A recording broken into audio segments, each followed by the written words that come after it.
Good morning student. आज मैं आपको पढ़ाने जा रही हूँ क्लास 5 में सब्जेक्ट हिंदी। पिछली कक्षा में हम पेज नंबर 25 का आधा पढ़ चुके थे। आज हम पढ़ेंगे पेज नंबर 26। हम पढ़ रहे थे रविंद्रनाथ टैगोर जी की बचपन की कहानी कि कैसा था। अब हम आगे पढ़ेंगे।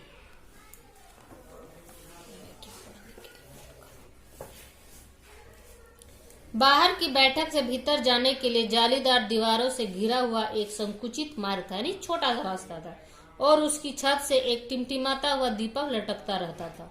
एक दीपक हमेशा जलता रहता था। जैसे ही मैं उस मार्ग से होकर भीतर जाने लगता था, वैसे ही मुझे प्रतीत होने लगता था कि कोई धीरे धीरे मेरे पीछे आ रहा है।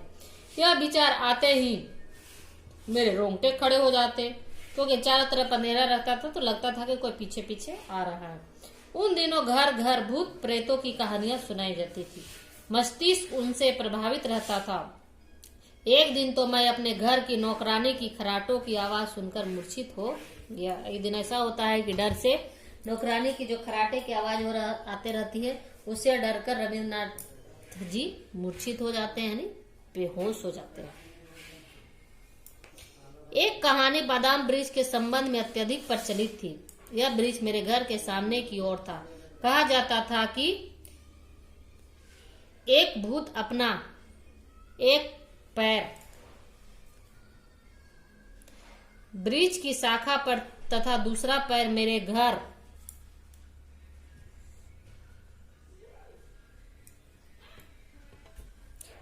की तीसरी मंजिल की छत पर रखकर खड़ा रहता है। बहुत से लोग यहाँ तक कहते थे कि उन्होंने उसे देखा है, और बहुतों को इसमें पक्का विश्वास था।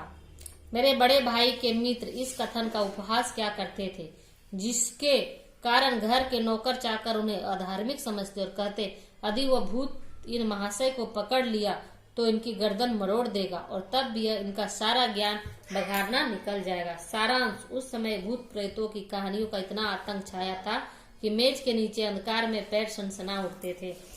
ऐसा इसलिए था क्योंकि उस समय भूत प्रेत की बहुत सी कहानियां प्रचलित थी और सभी भूत प्रेत पर विश्वास किया करते थे। एक थे उनके बड़े भाई के दोस्त, जो कि ये सब बातें नहीं माना करते थे, जिसके वजह से सब उन्हें अधार्मिक समझते थे। उस समय पानी का नल नहीं लगा था। माघ फागुन के महीने में गंगा का जल शुद्ध रहता था। हमारे घर के कहार वर्ष भर के लिए अपनी बहंगियों पर बड़े बड़े घड़ों में गंगा जल भर लाते थे और उन्हें कोठरियों में, जिनमें सीलन हुआ करती थी, रख दिया करते थे। उस समय अभी के जैसे पानी के नल टंकी नहीं हुआ करते थे, इसीलिए माघ फागुन के महीने में ही जिस समय गंगा जल शुद्ध हुआ करता था, उठा करके लाकर घर में रख दिया जाता था। उन दिनों सड़क के किनारे नाले बने हुए थे, जिनसे होकर ज्वार के समय गंगा का पानी आया करता था। हमारे बाबा के समय में ही उस नाले का कुछ पानी हमारे तालाब में आया करता था।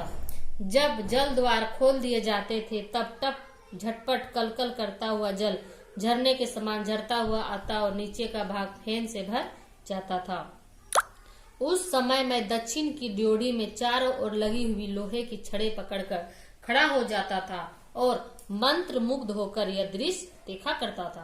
परंतु वह तालाब थोड़े ही दिनों तक रहा और अंत में एक दिन ऐसा आया कि गाड़ियों में कूड़ा कटकट भरकर उसमें फेंका जाने लगा। इस प्रकार वह बिल्कुल पाट दिया गया और सदैव के लिए मिट गया। इनके पिताजी के समय में इनका एक छोटा सा तालाब भी था, जिसमें नहर का पानी आया करता था, लेकिन धीरे धीरे उसमें कचरे डाल दिए गए और वह पूरी तरह से वो तालाब भर गया। तो बच्चों, ये थी रविंद्रनाथ टैगोर की कहानी। अब हम इससे जुड़े कुछ प्रश्न उत्तर बनाएंगे। ये है हमारा शब्दार्थ, जिसे आप कॉपी में लिख करके ये कॉपी में लिखेंगे और याद करेंगे। इसे देखिए, सही विकल्प के सामने आपको सही का टिक लगाना है। यहाँ पे 3 विकल्प दिया हुआ है, 3 में एक सही है, जिसको आपको सही करना है। लेखक रविंद्रनाथ टैगोर का जन्म हुआ था कलकत्ता में। लेखक के जन्म के समय कलकत्ता नगर था, पुराने ढंग की बस्ती। घोड़ा गाड़ियों में जुते रहने वाले घोड़े होते थे। अत्यंत दुबले पतले। उन दिनों कामकाज की रेल पेल व ठेल मटेल न होने से जीवन आनंद पूर्वक व्यतीत हो रहा था। यह है उपयुक्त शब्द चुन करके खाली जगह भरना। यहाँ पे दो शब्द दिया हुआ है, एक सही है जिसको आपको इसमें लिखना है। नगर की कच्ची सड़कों पर घोड़ा गाड़ियां धड़ धड़ करती। धनिकों की गाड़ी पर उनके नाम संकेत लगे रहते थे। कार्यालय जाने से पूर्व बाबू लोग हुक्के का गहरा दम लगाकर पान खाते। स्त्रियां बंद पालकियों में बैठकर बाहर जाती थी। उन दिनों घर में भूत प्रेतों की कहानियां सुनाई जाती थी।